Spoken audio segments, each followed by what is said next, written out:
Mas antes de falar sobre o tema polêmico, eu queria falar um pouco sobre o trabalho que o COI vem fazendo.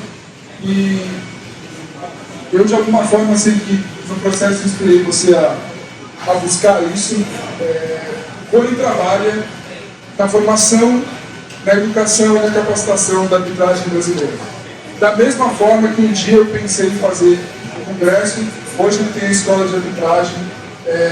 E o congresso e a escola de arbitragem vão ter ao longo dos anos uma parceria onde é mutuamente investido a participação de um árbitro no congresso para todos os anos estar falando sobre a atualização de regra, o que tem acontecido no mundo da arbitragem, o que tem sido feito, falado e como a gente pode melhorar todo mundo junto.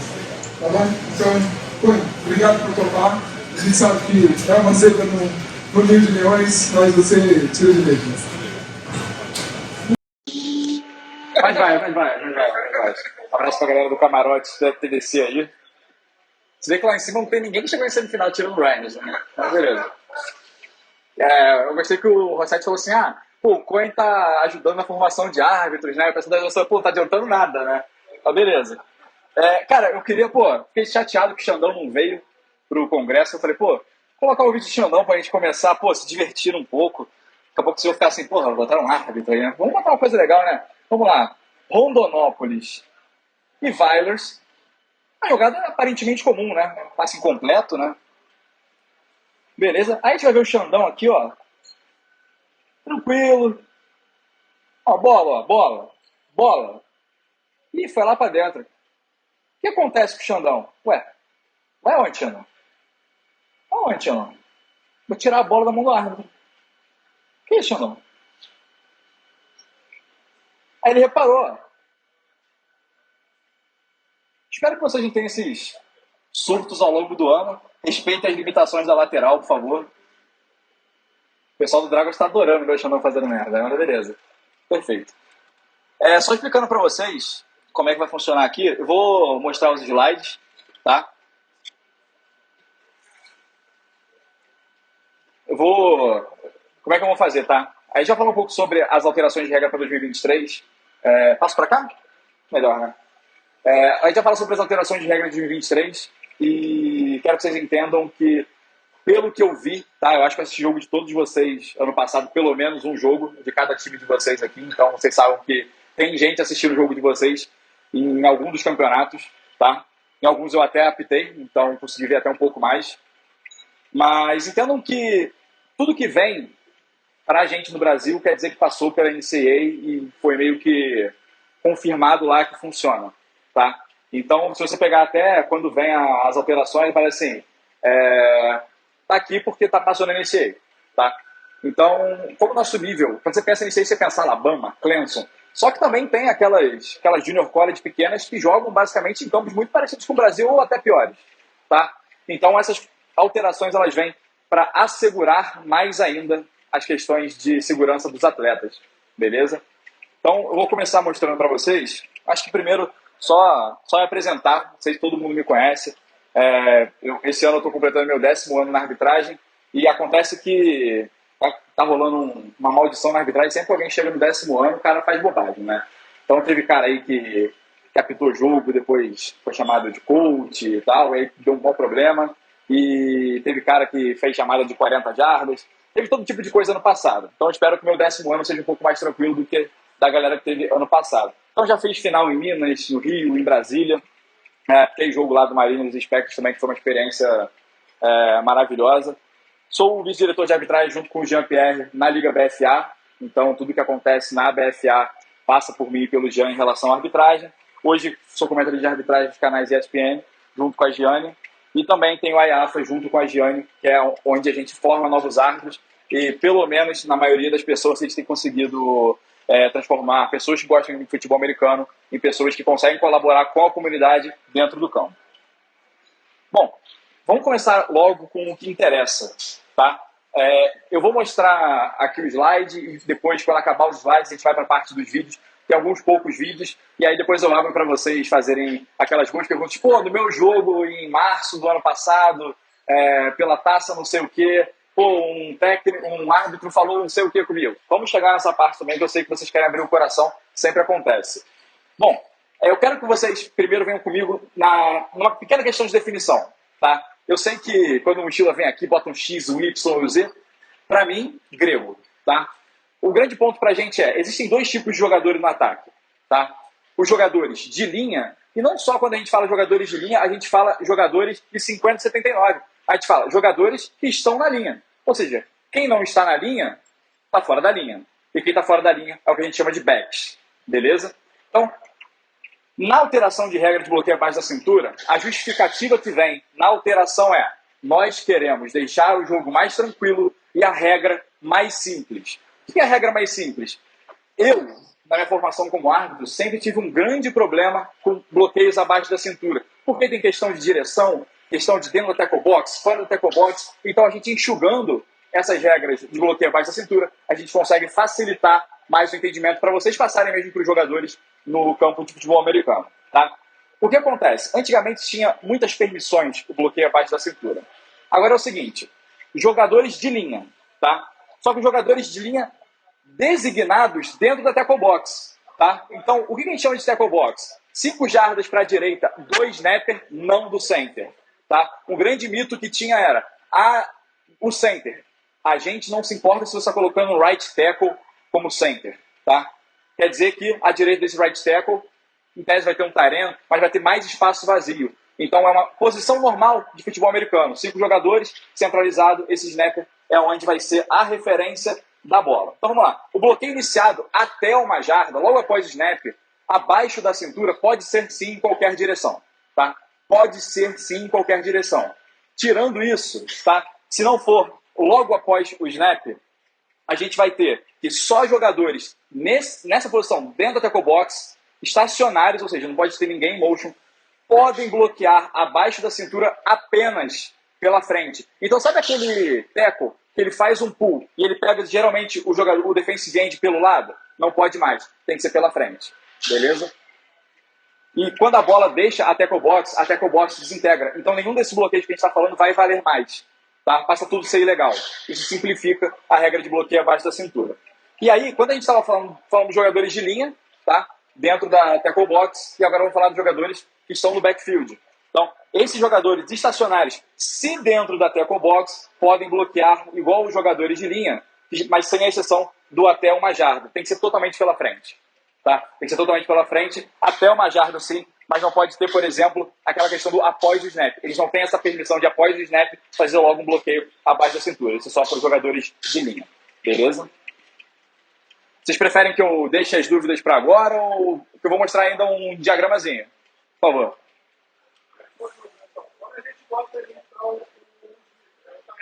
Aham. Boa. Se ele posiciona com a perna para dentro ele está sendo controlado pelo jogador. Exatamente. Da mesma forma que se um jogador tem um pé fora de campo, ele é considerado fora de campo. Então, basicamente, essa filosofia se mantém. Eu tenho um pé dentro da tackle box, estou estacionário. O que é estacionário? Estou parado por mais de um segundo. Estou dentro da tackle box. Tá? Então, nesse caso, pode dar o sim. Para frente, dentro da tackle box e sem a bola ter saído. Beleza? E aí, jogadores de defesa. Tá? Os jogadores de defesa, eles também vão ter essa questão de até uma jarda além da scrimmage e como se tivesse uma tackle box para a defesa. Porque a tackle box ela não vai mais de uma jarda. Tá? A tackle box normal, do ataque, aquela que a gente fala que o quarterback pode se livrar da bola, quando ele sai dela, não existe para a defesa. Só que a gente cria essa tackle box defesa, então jogadores estacionários, defensores estacionários, dentro dessa possível tackle box, podem bloquear abaixo pela frente, tá? Rola muito, e eu vou mostrar isso no vídeo para vocês, que é aquele jogador que geralmente, saiu um left tackle num pull e esse cara vai amassar o cornerback. O cornerback geralmente dá aquele bloqueio abaixo da cintura para matar esse bloqueio para alguém vindo de trás poder fechar no tackle, tá? Então, isso é considerado um bloqueio, tá? Por mais que ele tente ir no carregador de bola, se ele atinge o jogador entre o carregador de bola, tá? E ele está dando um bloqueio abaixo da cintura, então isso vai ser falta se não for dentro dessas condições. Ele ter sido estacionário, a bola está dentro da tackle box ainda, e ele ter feito o bloqueio totalmente pela frente, tá? E agora o que mais simplifica pra gente Deixa eu ver se está... É o seguinte, todos os outros bloqueios proibidos por regra. Todos os outros bloqueios proibidos por regra. Guilherme, formação de field goal. Não importa, tá? Não importa se o chute foi bloqueado. Se há um chute na jogada, o que define uma jogada de chute? Ter um chute na jogada. Então, se foi antes do chute ou depois do chute, o chute toma a jogada inteira. É uma jogada de chute, não pode ter bloqueio abaixo da cintura. Em qualquer direção, em qualquer local, em jogadas de chute. Seja num punch, no field goal, no kickoff. Tá? Então, quem treina special teams, por favor, tirem os bloqueios abaixo da cintura em qualquer oportunidade.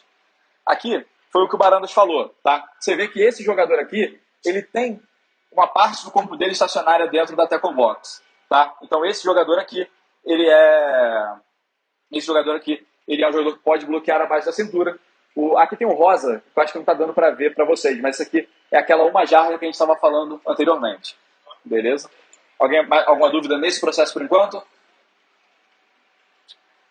Cara, acabando essa parte do bloqueio abaixo da cintura, o que acontece? Ano passado, vamos lá, 2021, eu fui no jogo do Galo em Manaus, falei com o Paris, ouve o que eu vou te falar. Aproveita e manda lá no grupo do Galo. Eu falei, Paris, em algum momento a sua shield vai ser um problema por regra. Ele, não, tranquilo, quando for eu vou tirar. Ano passado, a gente falou com a arbitragem de Minas. Pessoal, tire a shield dele. Porque a shield dele, às vezes é ilegal, às vezes é legal. Porque às vezes ela tá clara, às vezes ela tá escura. Amigo, se tem dúvida, tira. Tá? Porque senão, abre um precedente para muitos outros times. E não é o intuito da regra. Tá? O intuito da regra é não ter a viseira espelhada. E aí, o que a regra traz esse ano? Ou seja, muita gente, em muitos grupos de Facebook, ainda vendem a shield espelhada para jogador, como se pudesse usar isso dentro de campo. E não pode. Tá? Então, nesse momento, não importa se a shield dele de lado é clara, de frente é escura. Em qualquer ângulo, em qualquer direção, ela tem que ser 100% translúcida. Ou seja, ela tem que ser 100% sem cor. Beleza? Alguma dúvida nisso? Tranquilo? Aí, primeiro jogo da BFA, 7 caras com a shield. Oi? 100%. 100%. Sem tom. É, tipo, translúcido. Ela tem que ser transparente. Uhum. Não, meu óculos está sujo. Tenta não... Seguinte, esse ano a gente traz algo que já tinha na regra e voltou para a regra. Confesso que não é algo que tem muito sentido, tá? Porque na NCAA isso inclui um pouco de replay, para a gente não tem replay, mas é uma coisa que eu acho que tem que ser passado para vocês ainda assim, que é, o relógio está rodando, tá? Ele para e vai voltar no sinal do pronto para jogo, você tem que ter 3 ou mais segundos para fazer um spike, tá? Sendo muito sincero com vocês, muito difícil, quando essa regra vigorou no Brasil, pelo que eu conversei com a galera que apita mais tempo, isso nunca aconteceu, mas se ninguém avisar, com certeza vai acontecer. Tá? Que você tem que ter 3 segundos para fazer um spike. Porque ele fala o seguinte, para fazer um spike, mas para fazer uma jogada comum você pode. Se você pega o snap e vai para a jogada, tranquilo, você pode ter 3 segundos ou menos. A questão é o spike, porque geralmente o spike, o quarterback pega, levanta o braço e já faz o spike. Tá? É só uma precaução. Eu acho muito difícil que venha acontecer no Brasil, mas eu acho muito importante que a gente tenha a condição de, pelo menos, ter essa informação sendo divulgada entre os treinadores. Beleza? Alguma dúvida em relação a isso? Eu botei a questão do Cowboys e 49ers no ano passado, porque foi muito parecido com isso, por mais que o relógio lá já estivesse correndo. Tá? É importante para a gente saber que precisa de um tempo para fazer o spike. Opa, essa é boa. Bom, vamos lá.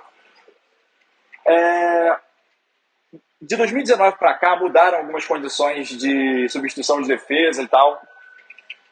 E ficou muito mais justo para o ataque. Por exemplo, antigamente, isso aí quem estava no Congresso ano passado vai lembrar, quando tinha mais de 11 jogadores em campo pela defesa, era uma falta de bola morta. E aí, os próprios técnicos na NCAA pediram que isso fosse uma falta em bola viva. Porque senão você, como coordenador ofensivo, está sem timeout, tu coloca o teu 12º jogador em campo. vai parar o jogo. Você ganha um timeout. Só os treinadores pediram para que isso voltasse a ser uma falta em bola viva para você ter a sua free play, né? Então, a partir de agora, eles adicionaram uma interpretação, que é o seguinte: quando a defesa oferece ao ataque uma leitura com mais de 11 jogadores, faltando menos de 5 segundos, tá? Ou o relógio vira zero e a defesa, o ataque pede um timeout porque está com uma leitura confusa, é uma falta por substituição ilegal da defesa, e o timeout que você pediu volta para você. Tá? Então, assim, pode ser meio que uma macetada a partir de agora, de fazer o macete de pede timeout quando os caras estão com 12 e você ganha uma substituição legal? Pode ser. Isso aí depende do que vocês vão conseguir executar na hora. Se vai lembrar na hora também, porque acaba sendo muito complicado. Mas, quando você tem 12 jogadores na defesa, você faz uma leitura com menos de 5 segundos, ou seja, quando o árbitro já está com o braço nesse sinal lá no fundo do campo, e você pede timeout, esse timeout volta para você. Acredito que essa possa gerar alguma dúvida. Ou tá tranquilo? Tranquilo?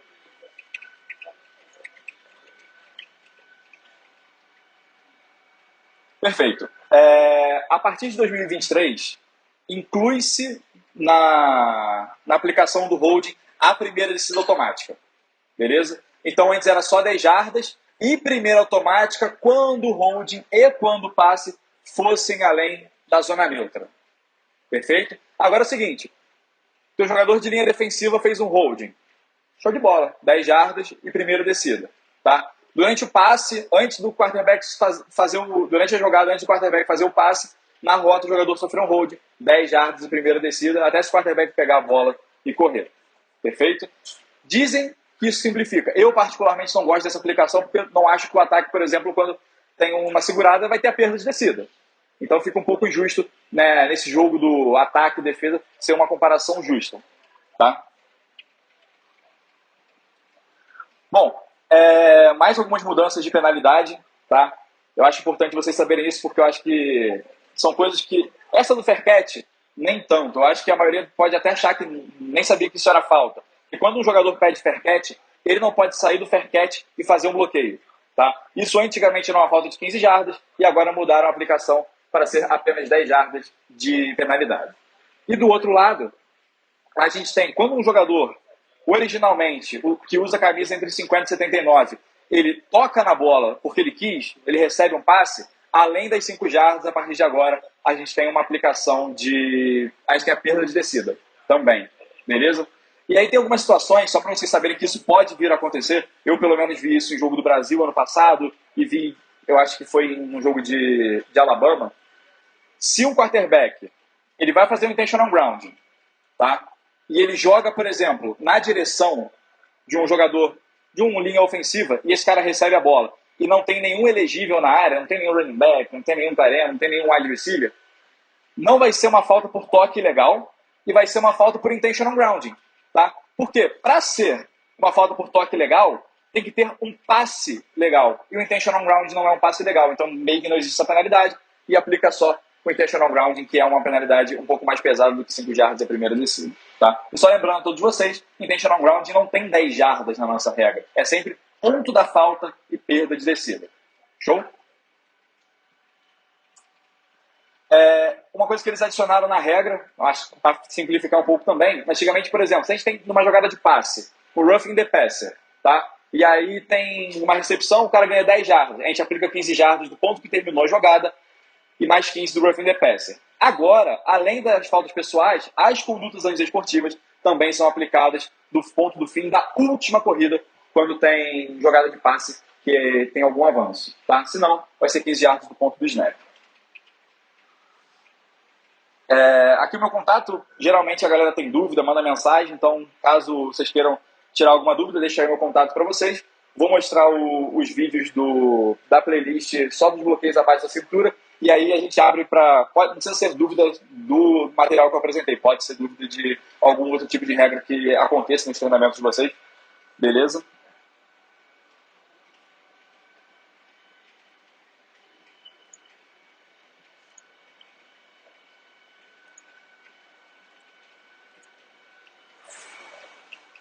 Cavalaria e Santana. Eu acho que vai ser um bloqueio de running back, tá? Ó, vocês veem que é um jogador que ele está posicionado estacionário dentro do backfield, tá? Dentro do tackle box. Só que, quando ele faz o bloqueio, ele executa o bloqueio pelo lado do jogador. E uma coisa que é muito importante vocês lembrarem, sempre que esse bloqueio tem que ser que a gente chama de um relógio 10 para as 2, tá? Como se fosse nessa direção, tem que ser do bloqueado e não de quem bloqueia. Porque quem sofre algum tipo de lesão nessa situação é quem é bloqueado e não quem está bloqueando, beleza? Então a gente vai ter, nesse caso, uma falta de 15 jardas por bloqueio abaixo da cintura.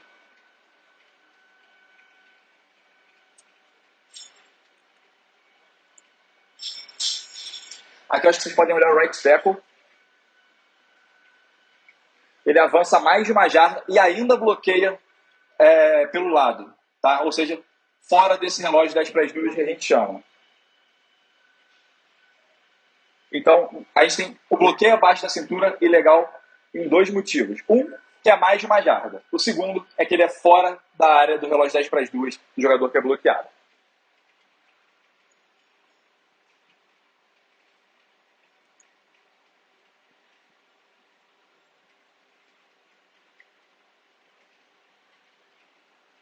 Isso aqui foi bom, cara. Foi na semifinal da BFA. E aí o Cox fez aquele bloqueio ali. A gente vai voltar na jogada.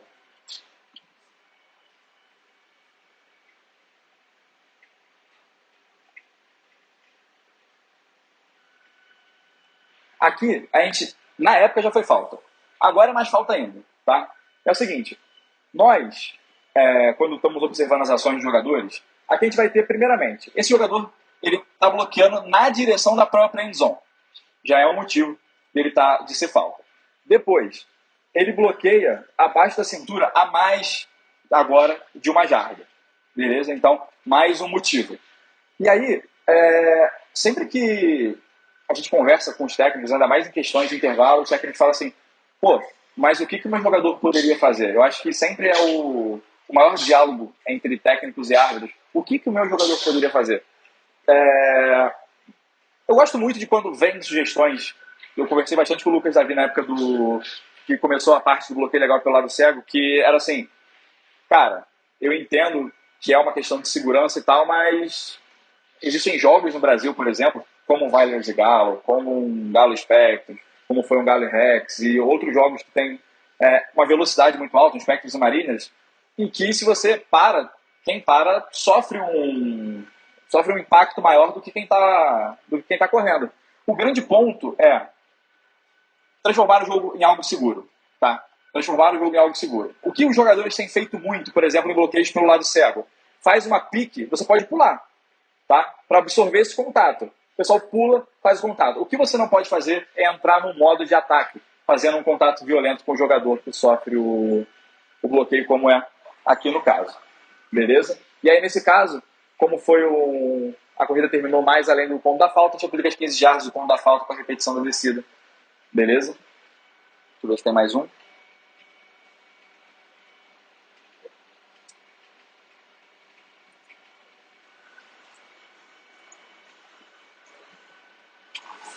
Isso aqui é uma formação de punch.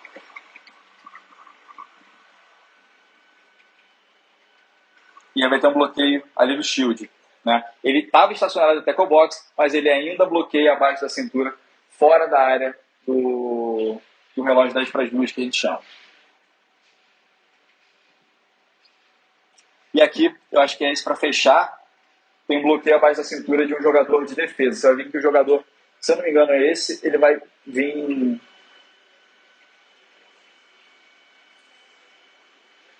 Porque a bola já deixou a tackle box. Então, quando a bola deixa a tackle box, já não podem mais ter esses bloqueios abaixo da cintura. Você vê que ele vem até por fora do Tyrene, da área do Tyrene, e ele bloqueia o jogador abaixo da cintura. Beleza? Então aí a gente vai ter uma falta de 15 jardas da defesa. Como a corrida terminou atrás do ponto do snap, a gente vai aplicar do ponto do snap essas 15 jardas. Beleza? É isso mesmo. Deixar o vídeo rodando em looping. Cara, se vocês quiserem fazer alguma pergunta de regra ou algo que Sempre tem aquelas formações que vocês gostam de promover confusão.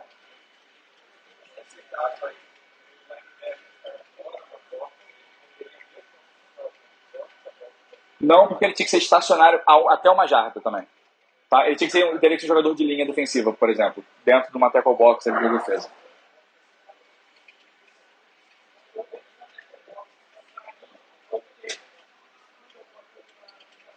Muda, você tem que ter ficado o tempo inteiro dentro da tackle box, tá? E geralmente, quando um cara sai da tackle box, é muito difícil que essa bola não tenha deixado a tackle box ainda pelo tempo de sair e voltar, beleza? E assim, uma coisa que a arbitragem não vai ser é muito técnica. Pô, ele saiu 3 centímetros da tackle box, ele tá fora da tackle box. Nesse quando é em dúvida dele estar dentro ou estar fora, a gente vai considerar que ele tá dentro, tá? Mais alguma dúvida? Vocês são muito tranquilos. Diga. Eu tenho umas 3 perguntas, na verdade. Pô, por favor. Sobre arbitragem. Eu vou levar em consideração o que o coach Lucas Davis falou ali, né? Que é até quando a gente vai fingir Sim. que não é com a gente, né? Eu não quero polêmica nenhuma e já que você está oferecendo a comunicação, eu vou me sentir à vontade para discutir. Por favor. Né? A primeira coisa é como vai funcionar o processo de comunicação com os árbitros esse ano, desde feedback, dúvidas, reclamações, questões. Beleza. Beleza. O coach Clay perguntou como é que, baseado no que o coach Lucas Davi falou sobre até quando a gente vai fingir que não é com a gente, e aí ele pergunta sobre o feedback da arbitragem, né? Sobre dar feedback, sobre comunicação com a arbitragem. Cada estado funciona de uma forma, tá? Você está em Santa Catarina, quem cuida lá é o Chug, e o Chug é um cara super aberto ao feedback e tal.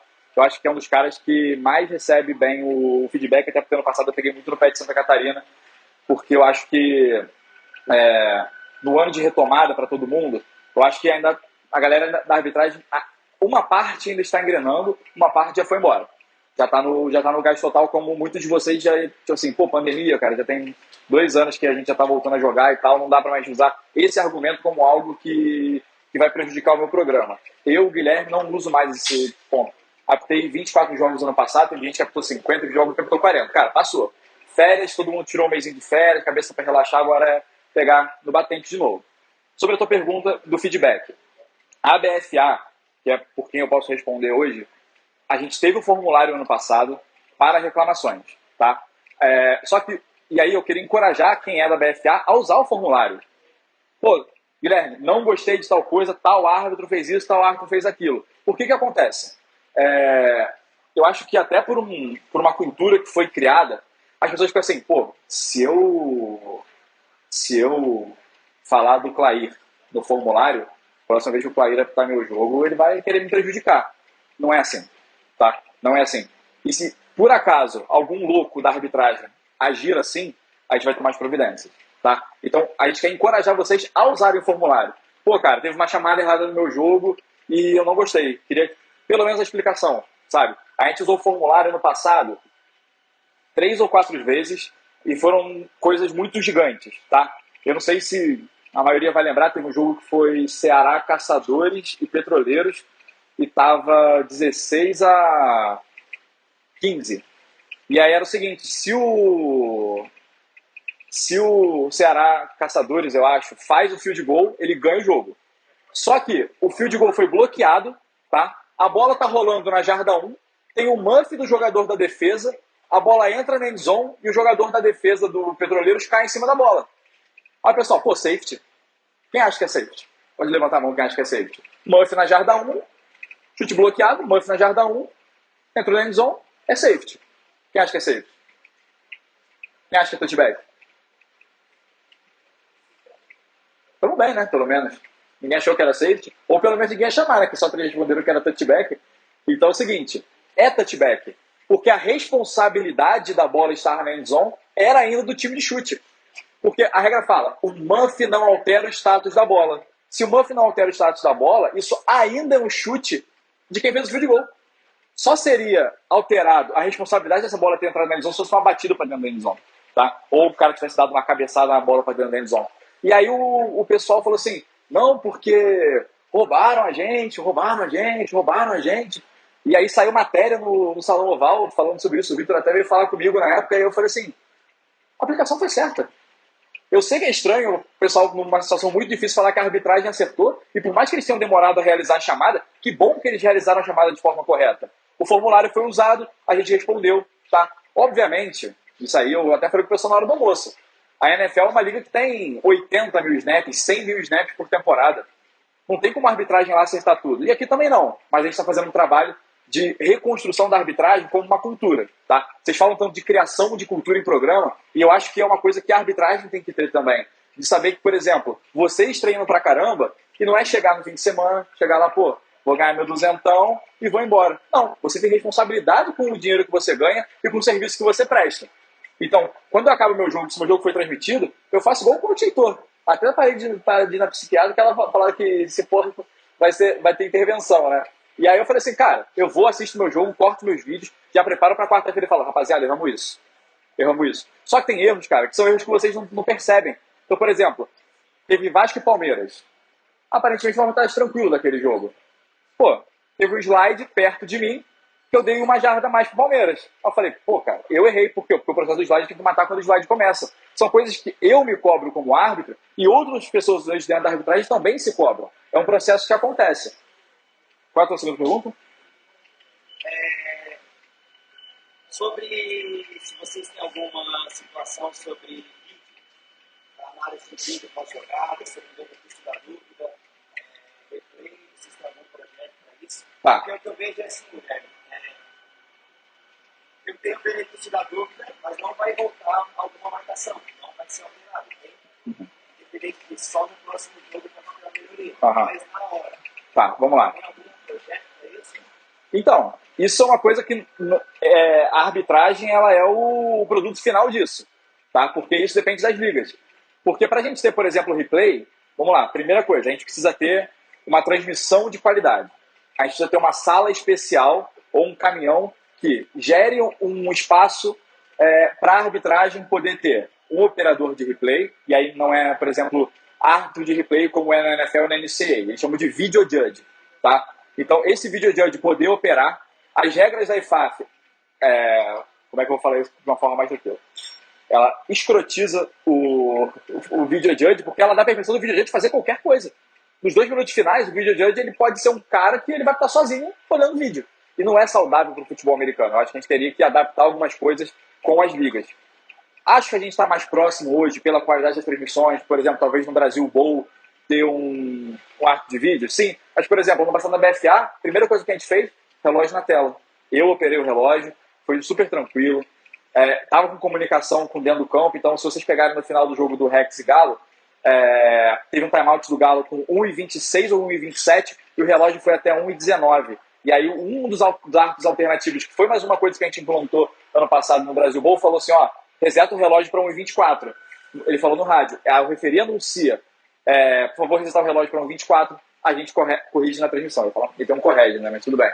A gente corrigiu na transmissão e ficou uma coisa muito bem feita. O relógio foi muito bem feito. Ter árbitros alternativos no jogo, por exemplo, numa mecânica de 8. E aí é uma coisa que a gente vai conversar ainda, mas tentar tirar essa mecânica de 8 árbitros desses jogos grandes, para talvez ter um árbitro operando o relógio, ter um árbitro operando o relógio. Relógio não é fácil, tem muitas regras diferentes a ele. Até estava brincando com o pessoal, você sabe que tem uma subtração de 10 segundos? Quando que tem uma subtração de 10 segundos? Os árbitros precisam saber isso para aplicar da forma correta, beleza? Mas esse projeto ele vai ter que ser liderado pelas ligas, pelos times, porque o investimento nele vai ser alto. A arbitragem é só o produto final. A nossa parte nesse processo é estar preparados para quando isso estiver disponível, tá? E a gente já está trabalhando em quando tiver o replay, mas não é uma coisa que vai ter que partir da gente, tá? Qual é a tua terceira pergunta? Não querendo que toda a responsabilidade seja para vocês, que nós, treinadores, temos das regras também. Eu queria discutir o que você acha que a gente, como treinador, pode auxiliar na qualidade da arbitragem. Tá. Seja no jogo, seja enviando um formulário. Tipo, você me fala de tanto formulário. Eu te envio, ele retorna para quem? Para você. Você vai receber como se fosse uma nota da liga explicando sobre o seu requerimento. Tá? Então, eu acho que a gente colocou um prazo de 72 horas úteis, porque se você mandar isso no domingo, eu perco um dia de conseguir avaliar, e ainda mais porque geralmente a BFA no passado teve 11 jogos numa semana, então eu tento assistir tudo, e aí só não me deixe esquecer de falar um pouco sobre essa questão do que a gente fez no Brasil Bowl de replay e sobre análise de vídeo. Tá? A gente vai devolver para você o formulário com a resposta que você precisa, referenciando as regras que você precisa saber, como se fosse quase um TCC, sabe? Com o teu requerimento. Mas o que os treinadores podem fazer? Cara, abrir as portas, e aí eu não vou tirar o da arbitragem, porque os caras falam assim, pô, vou lá apitar um treino? Pô, eu tô maluco pra apitar um treino. Aí te encheu o saco no passado do Vasco pra poder apitar treino. Cara, eu só não vou ficar no congresso amanhã porque eu tô louco pra apitar o cara acabou amanhã. Então, assim, qualquer situação de arbitragem, de ter repetição pra gente, é importante para vocês e é importante pra gente. A gente está querendo até fazer lá em Santa Catarina um camp da EAFA, até depois se quiser a gente pode conversar para tentar fazer alguma coisa sobre isso. Basicamente cara, me dá um jogo. Eu apito um jogo de graça para vocês, leva a galera, a gente apita um jogo. Tá? A gente vai tentar fazer isso em São Paulo, se a galera depois quiser. A gente está tentando arrumar 2 times e um campo para a gente conseguir fazer um amistoso, levar a galera. Pô, vocês têm uma galera aí, tipo, sub-23, sub-20, que vocês não estão conseguindo dar muita oportunidade. Vamos marcar um amistoso, pega 2 times e a gente consegue fazer alguma coisa para ter essa repetição para quem está começando na arbitragem, uma coisa mais sem pressão. A gente consegue dar um auxílio para vocês como técnicos, ó, o que aconteceu foi isso aqui, o que está acontecendo é isso, poderia ter sido feito de outra forma. Mas eu acho que a arbitragem hoje é uma coisa que eu me sinto muito parte desse projeto, que é tentar acabar com o árbitro preguiçoso, a figura do árbitro preguiçoso. Então, por exemplo, quando você fala a questão do formulário, eu tenho, no meu jogo contra o time tal, aconteceu tal situação. Eu não vou lembrar qual jogo, mas falar assim, teve um jogo que foi super pegado e teve um árbitro que estava rindo depois do jogo quando um técnico veio fazer uma reclamação. Essa reclamação veio até a gente, eu analisei o vídeo, vi que realmente aconteceu isso, perguntei pro árbitro o que aconteceu, ele falou, pô, cara, não sei o que e tal. Eu falei, pô, cara, essa não é postura. Esse cara, com motivos claros, ele não apitou mais o jogo daquele time, pelo menos naquela temporada. Mas também não é o processo falar assim, pô, eu não gosto do fulano de tal, não quero ele no meu jogo. Pô, isso não vai acontecer. A gente precisa que tenham elementos de verdade para que um árbitro não apite um jogo. Porque, cara, se você pegar qualquer matéria nos Estados Unidos, fala, os Estados Unidos estão com falta de árbitros. O Brasil também.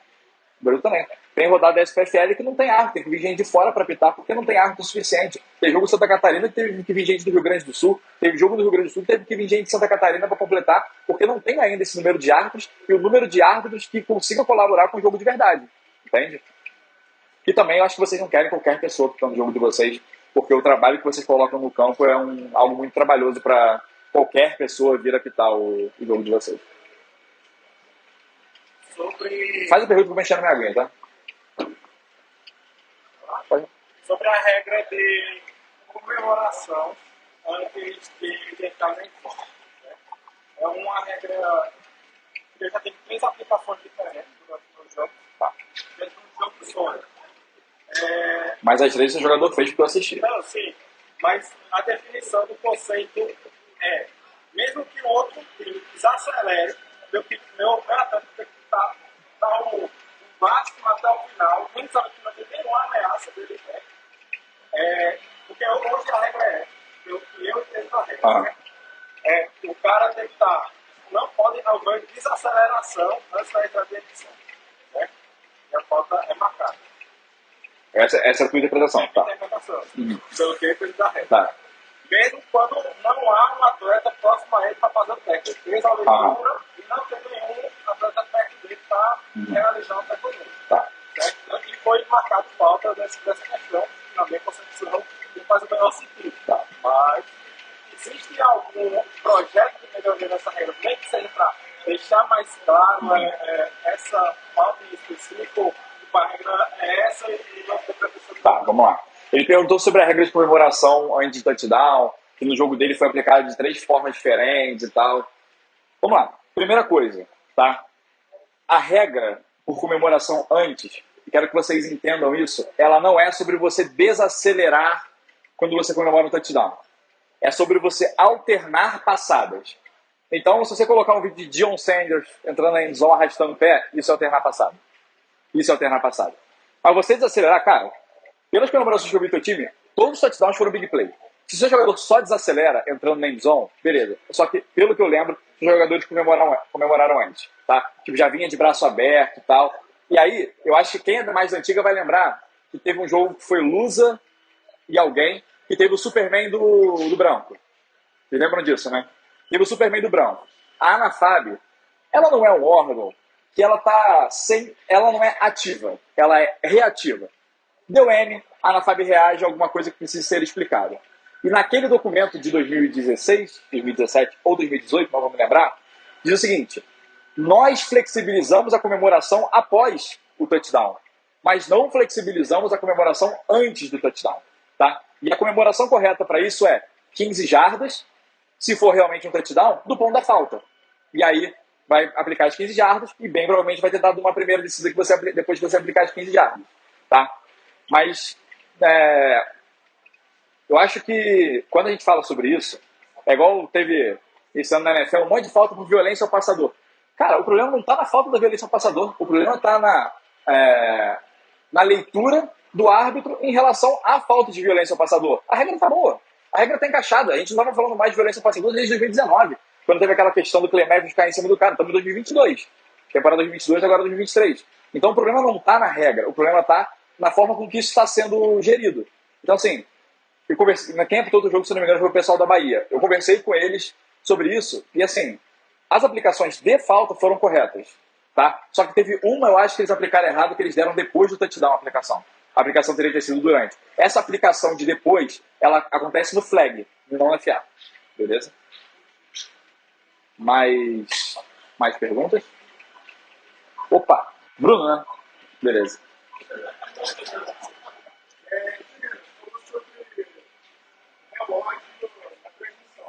Aham. Prova do líder, não foi? Aham. Perfeito.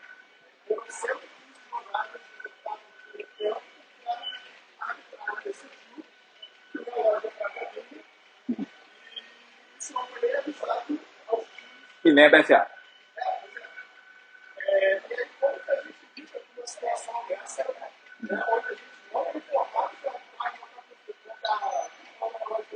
Aham. Sim.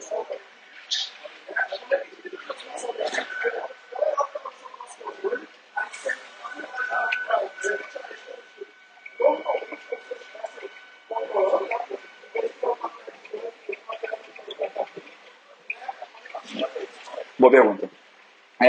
Essa questão desse Galo e Vasco foi um grande incômodo pra gente, porque nem eu nem o Jean a gente sabia que estava o relógio com a transmissão. Tanto que, obviamente, um Galo e Vasco, eu acho que todo mundo aqui pelo menos parou um pouquinho para assistir, até porque teve 4 horas, qualquer hora que você abrir estava tendo jogo. Mas quando... Perfeito. 4 horas e 38 minutos, 115 jogados. Eu acho que você ficou mais chateado porque você teve que analisar 115 jogados, não porque teve 4 horas. Ah, no primeiro, beleza. Perfeito. E aí, o que acontece? A gente não sabia, e quando a gente soube, a gente começou a querer entender o que estava acontecendo. Porque sempre que algo foge do comum, ou seja, um relógio na tela, por exemplo, quando ia ter o relógio na tela, Galo e Rex foram informados que eu estava no relógio. Eu falei com o Takahashi e eu falei com o Quinhas lá em Timbó. Então, beleza, todo mundo estava sabendo. Todo mundo estava sabendo. Só que quando isso acontece, eu acho que a primeira coisa que a arbitragem deveria ter feito é falar: Barandas, o relógio hoje está na cabine, tem um árbitro lá, beleza? E... Tinha. Mas tem que entender uma coisa, Barandas. Se você me colocar de head coach, meu nome vai ser head coach. Mas eu não sou um head coach. Entende? Então, mas não era nem de menos. Beleza, depois a gente conversa isso. O grande ponto é: esses problemas não vão deixar de acontecer no futebol americano do Brasil. Só que esse tipo de coisa gera um alerta pra gente. Quem tá na cabine, eu posso confiar? Porque assim, tem sempre um... Sabe aquele negócio, aquele tio, o primo que faz a arte e vai pro Instagram? Não, com certeza, com certeza. O grande ponto aí é, tipo assim, falar assim, pô, eu tenho um amigo que conhece muito de NFL e ele vai fazer o relógio do jogo. É o que a gente quer evitar. A gente quer saber quem faz os relógios, por exemplo. Esse ano, um dos projetos que eu tenho junto com a BFA é criar operadores de relógio. Porque o relógio não é difícil. O relógio não é difícil. Você só tem que ter concentração e saber, por exemplo, os processos de quando, por exemplo, voltar a rodar pronta para jogo. Porque, por exemplo, no jogo do Vasco e Galo, a bola volta pronta para jogo. A bola sai de campo. O relógio só voltava quando a bola estava no chão e tinha o apito do árbitro. Mas se você abrir agora o do Brasil Bowl, a bola sai de campo, eu conto 2 segundos e solto o relógio. Por que eu solto o relógio? Porque não faz a menor diferença aquilo no começo do jogo e é como um relógio tem que ser gerenciado. Entende? Então, outra pergunta. Aham.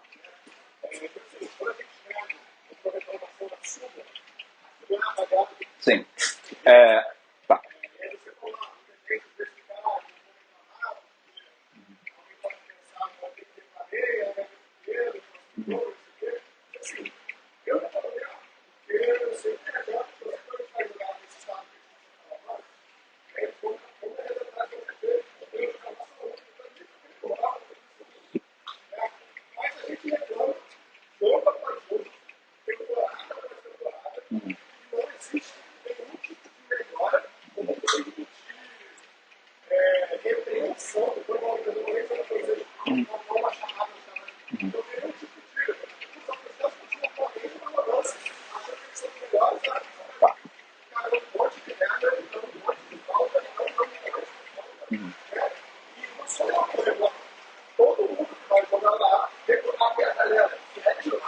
Aham.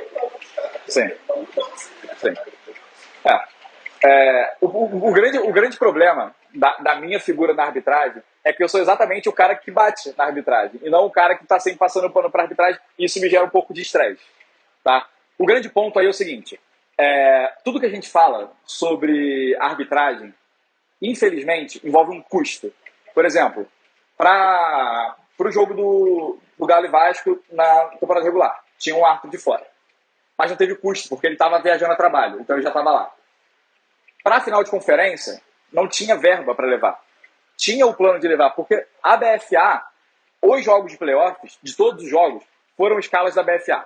Tá? E em todo jogo eu e o Jean, a gente falava, quanto nós temos para levar para tal jogo? Não temos, então beleza, vai com a arbitragem que tem. O que eu tinha te falado em relação à análise, esse ano a gente fez um modelo embrionário, tá? Foi muito difícil de analisar a maior quantidade de jogos possíveis baseados na métrica da IFAF. E foi exatamente com essa métrica que nós chegamos na escala do Brasil Bowl. Tá? Então, o que isso quer dizer? O Brasil Bowl foi muito bem arbitrado porque as pessoas que estavam no Brasil Bowl tinham as melhores notas do Brasil. Tinham as melhores notas do Brasil. Obviamente, a gente tem que considerar algumas questões de logística e tal, que tinham outros árbitros também com excelentes notas, mas eles não estavam... não tinha condição financeira de levar para a final. E assim, cara, o trabalho está sendo feito, sabe?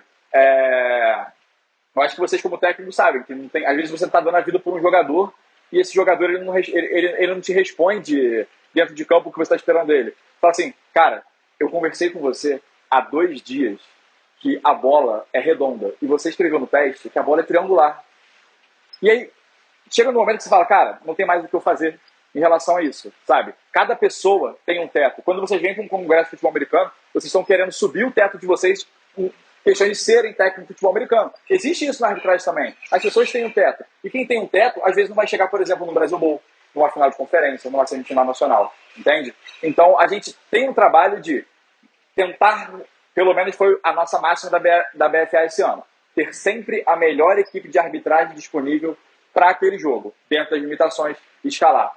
O trabalho tem sido feito. A gente vai até as últimas circunstâncias para fazer com que os árbitros em campo entreguem ao jogo o melhor jogo possível. Só que, assim como no time de 53 pessoas, a gente não consegue puxar todo mundo colocando no mesmo barco. Às vezes fica uma pessoa para trás e aí essa pessoa acaba arbitrando o jogo. Vocês sabem que sempre tem aquela questão do quarterback ruim, né? O ruim de você ter um quarterback ruim que uma hora ele vai jogar. E aí, esse é o grande problema em qualquer fase do esporte. Você só tinha direito a duas. Ah. Perfeito.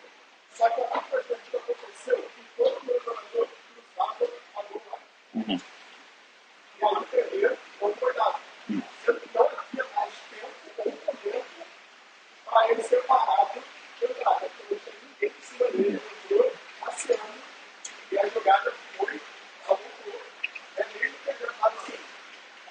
Aham.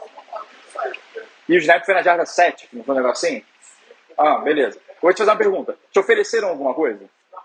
Então, sempre que houver um apito inadvertido, quem está com a bola ou quem teve a posse por último, tem que ser oferecido duas coisas. Ou você vai ficar com o resultado da jogada, que no seu caso seria uma bola na linha de meia jarda, ou você vai decidir por repetir a jogada no ponto anterior, tá? Com a última descida. Então, por exemplo, se era uma primeira para gol na jarda 5, ou vai ser uma segunda para gol na jarda 1, na jarda meio, ou vai ser uma primeira para gol na jarda 5 de novo, tá? E, Guilherme, acabou o tempo do jogo. Não tem, zerou o relógio. Existe a extensão de período em relação ao apito inadvertido. Teve um apito inadvertido e acabou o relógio, tem que ser estendido para uma descida sem tempo mais uma jogada. Beleza? Também apito inadvertido. Tive uma situação parecida, que meu atleta fez uma interceptação, certo? O juiz apitou inadvertidamente o passo completo do Aham. Ele fez um retorno e ele simplesmente encerrou e deu na volta onde foi o apito inadvertido. Ele roubou a bola, ele deu para a bicicleta do atleta e mandou retorno. Depois que tivesse errado, na linha de retorno dessa jogada, ele teria que mudar pelo menos a opção de escolher a repetição da jogada. Ele fez a pergunta assim, depois de uma interceptação, vamos supor, o apito foi dado quando o jogador estava com a bola na jarda 50 e o resultado em tese da jogada foi um touchdown. As duas opções que ele tem que te dar é a seguinte: ou você vai repetir a descida lá atrás, ou vai te dar o resultado da jogada que foi interceptação, bola na jarda 50. Tá?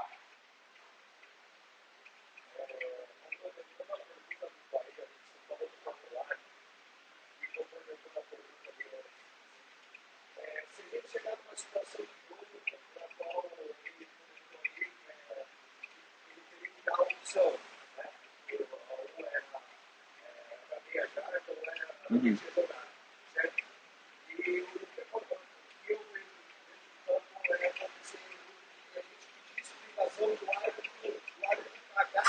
Aham. Sim.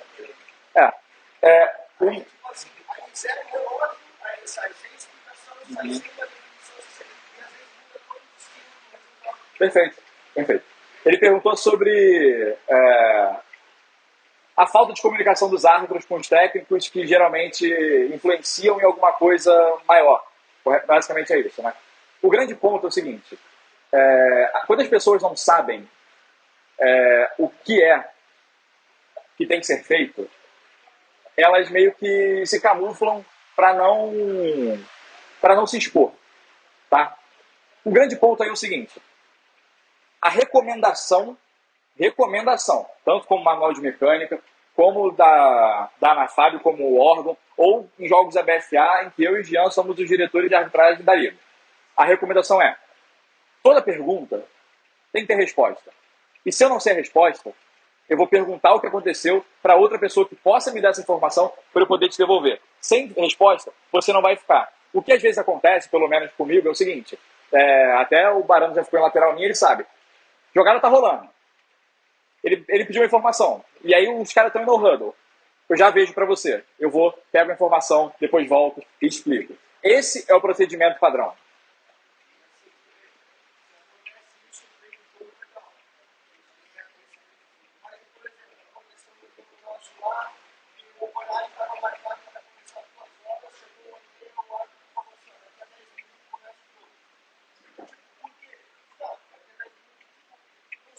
Para você ter noção, eu não fiquei nem sabendo disso, tá? O que... Uhum. Tá. O grande ponto é o seguinte: tudo que envolve a aplicação de alguma coisa no campo, às vezes a gente acha que é questão de arbitragem, tá? Só que existem coisas, por exemplo, horário de jogo é times e delegado. O delegado, ele é a figura administrativa da BFA no campo. Então, se o árbitro falou assim, breakers, em 10 minutos vai começar o jogo. Fala assim, o delegado sabe disso, o breaker sabe disso, então você vai chegar e falar assim, olha, ninguém me informou que o horário do jogo era tal, na súmula está tal. Então, vai começar no horário que está na súmula. Tá? Então, essas coisas administrativas, e se um árbitro tem um comportamento desse, de querer acelerar o início do jogo, isso tem que ser relatado em súmula. Porque assim, eu trabalho com o Léo Brecht, diretamente. Então, eu não leio todas as súmulas, mas eu leio as que o Léo me manda em que tem alguma coisa relatada. Porque, basicamente, o formulário, ele é um pós-súmula, né? Que às vezes o pessoal deixa para escrever depois. Mas quando ele fala, ó, cara, aconteceu tal coisa, por exemplo, esse negócio da risada do árbitro em tal jogo, eu soube pela súmula. Então, quando chegou a súmula na segunda-feira, ele me falou, comecei a investigar, a gente viu, o cara não apitou de novo o jogo. Então, a súmula ela é um pré-formulário, tá? Mais 2 perguntas? Show.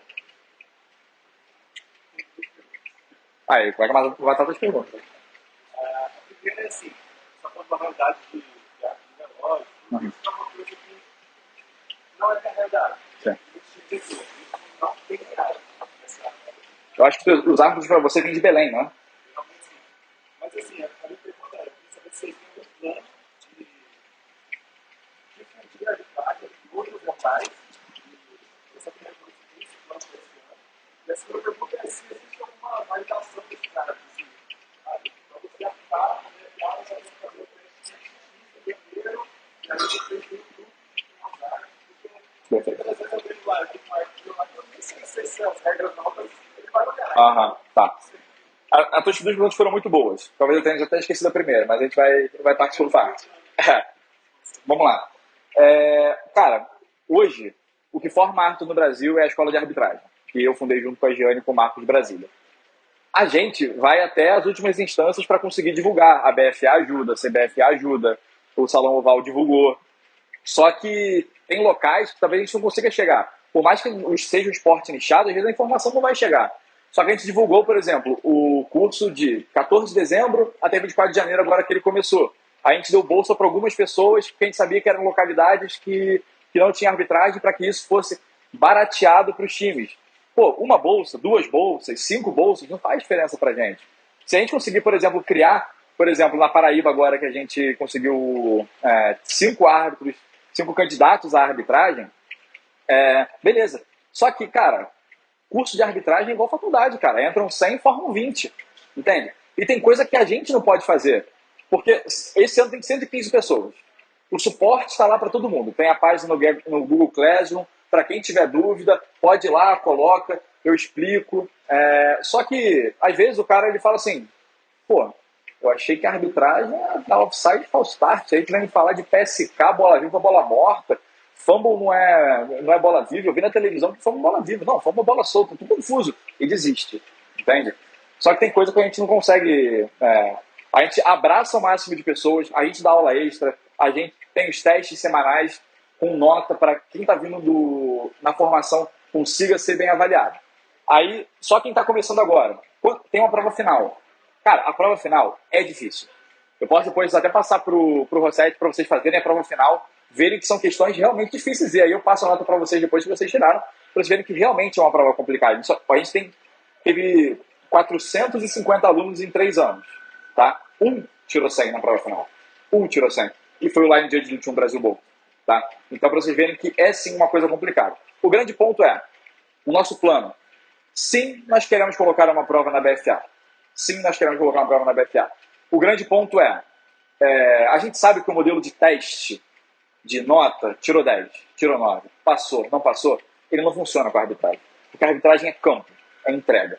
Tá? E quem decide, tá? Pelo menos nesse começo de trabalho que a gente está tendo, quem são os árbitros aptos de cada estado quem é formado pelo curso, porque são entregues aos estados e a gente sabe quem são essas pessoas, mas os árbitros que fazem parte desse quadro. Tanto que o cadastramento ele é aberto anualmente. Só que só foi ano passado. Esse ano a gente não abre o cadastramento de novo. Não tem como nascer um árbitro do nada ali. Entende? Então a gente está tendo esse controle em relação às escalas de arbitragem para fazer com que a gente tenha dentro dos jogos de vocês sempre as pessoas que nós sabemos quem são. E aí, como eu falei para vocês, esse ano a gente teve um projeto embrionário de análise de jogos. Dos 104 jogos da BFA, se foi isso, se eu não me engano, a gente analisou 82, por aí. E assim, as notas da arbitragem é aquilo. Os caras que estão em nível de Brasil Bowl tiraram nota entre 80 e 100 na maioria dos jogos. Os caras que não arbitraram Brasil Bowl, eles tiravam notas entre 35 e 50. Só que o grande ponto é o seguinte, para você, importa se um árbitro entra em diagonal para marcar um esporte? Para mim importa, porque ele está dando uma jarda a mais, entende? Então isso é contado na avaliação dele. E aí tem algumas coisas que a gente chama, por exemplo, como save crew, né? Ou seja, é uma chamada que salva a equipe. Teve o jogo do Rex e Almirantes, eu acho, primeira rodada. É um kickoff, a bola bate 3 vezes na endzone no kickoff, e aí o Rex pega e retorna, e aí eu pergunto pro cara assim, tudo isso aqui? Acho que a primeira regra, quando você está assistindo futebol americano, a bola batendo na endzone, acabou, pô. É o que? Lei da vantagem? Qual foi o critério usado? Então, esse tipo de coisa é uma chamada tão fácil e tão óbvia, conta muito negativamente para a equipe, entende? Então, por exemplo, a Gianni, que foi a Field Judge do Brasil Bowl, ela vê a jogada, ela chega na equipe e fala, a bola tocou na endzone? Tocou, então a gente tem que dar um touchback. Então foi um retorno de 40 jardas que volta para a jarda 20, entende? Eu nem lembro se acabou sendo aplicado desse jeito, mas ela fez esse esforço no vídeo de trazer a bola de volta para a jarda 20 porque uma regra tinha sido aplicada, tá? Então, o processo está acontecendo. Envolve muito ego fazer uma prova. Porque pessoas que são veteranas falam assim, pô, eu apito há 50 anos. Aí você vai colocar assim, qual a diferença de bola livre e bola morta? Aí o cara vai ser aquele meme do cara suando com 2 botões para apertar.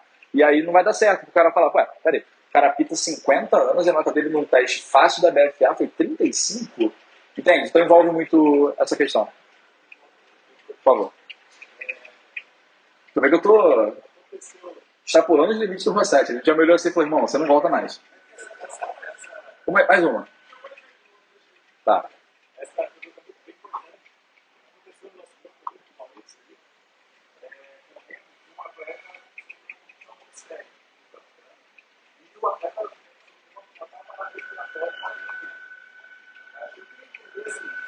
Se caso aconteça isso, foi competição e conseguiram ali se recuperar e essa atleta levar o contato do grupo. O árbitro tem o poder de falar, não, você não vai reclamar, porque eu acho que isso é uma questão de saúde. Eu acho que ele poderia pensar em ter um bate-bola ali com o parabéns, com alguém, que o árbitro tem esse poder, porque deixar na mão do atleta ou do seu técnico, o cara vai ter que Sim. jogar. Esse cara Uhum. A pergunta dele é sobre um jogador que se lesiona e volta para campo por concussão e aí tem um bate-bola. Cara, existe um apêndice no livro de concussão que diz que quem libera é o médico. Se esse cara pisou no campo de novo, obviamente usando a regra de jogador lesionado e tal, quem ficar um snap fora, tem um cara na ambulância. E é esse cara que libera. Porque nós temos médicos na arbitragem. Só que eles são recomendados a só operar como médico em último caso. Em último caso. Os jogos têm médico? Não tem ambulância? Então que esse cara venha e cuide do atleta. A arbitragem vai cuidar da arbitragem. Quando você está no campo, seu CRM não importa. O que não importa é o que você faz como árbitro americano. Então o grande ponto é, se um jogador sofre uma concussão, ele tem que ser avaliado por um médico. Da mesma forma, ele tem que ser liberado por um médico. Beleza? Mas, por exemplo, eu sou jornalista. Se eu vejo, eu não sei nem reconhecer se o cara teve uma construção ou não. Então, se o médico fala assim, esse jogador não pode mais entrar em campo, ele vai chegar assim, head coach, esse jogador não pode mais entrar em campo. O árbitro não tem o que fazer. São, sim, 100 pessoas no campo. Entende? A gente só cuida desse tipo de situação com os jogadores que foram expulsos, porque a gente sabe quem foi expulso. Entende? Então tem que ser o médico falando com o técnico e fala, ó, pode tirar teu capacete e teu equipamento que está fora do jogo. Entende? É assim que tem que ser operado, da forma correta. Porque foi o que eu falei, tem coisa que a gente acha que é da arbitragem, mas não é da arbitragem. São coisas são administrativas, como por exemplo, quem pode jogar e quem não pode jogar por uma lesão. Beleza?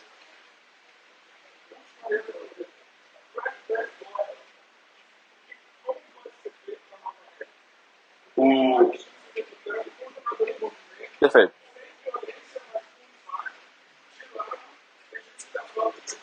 Perfeito.